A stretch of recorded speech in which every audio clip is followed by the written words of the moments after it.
NGOज आहेत, शासनाच्या काही स्कीम्स आहेत, योजना आहेत.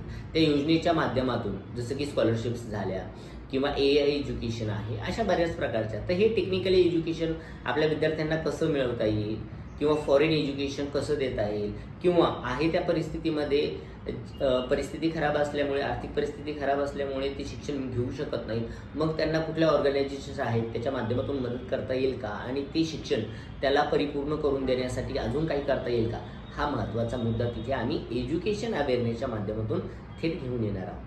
दुसरा महत्त्वाचा मुद्दा देखील तितकाच आहे, उद्योजकताचं अवेअरनेस ग्रामीण भागामध्ये नाहीच आहे. तुम्हाला सगळ्यांना माहीतच आहे की शहरी भागामध्ये आपण बघायला जातो ते MIDCs असतात, विविध प्रकल्प असतात, वेगवेगळे प्रोजेक्ट्स असतात आणि व्यवसाय देखील बरेच असतात आणि त्या व्यवसायाच्या माध्यमातून इथल्या लोकांची आर्थिक परिस्थिती ही नक्कीच बदलते. मग हे ग्रामीण भागामध्ये चालत नाही. ग्रामीण भागामध्ये एकतर शेतकरी असतात आणि शेतकरी असल्यामुळे ती शेती